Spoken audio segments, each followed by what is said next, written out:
Hello, 039 xin chào. Hôm nay 039 review vườn sầu riêng ở Hậu Giang nha các bạn. Đây vườn sầu riêng sử dụng phân sinh học Trang Phôm. Bạn nhìn thấy cây ha.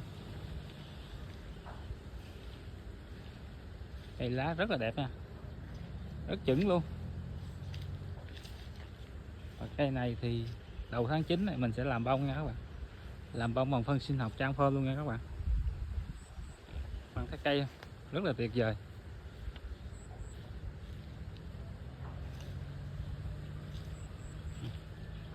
Bạn xem một vườn, một vòng một vườn.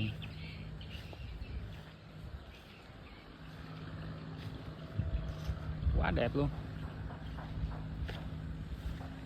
Cái này là ở trên xịt Trang Phôm lết, ở dưới tưới Trang Phôm sôi nha các bạn.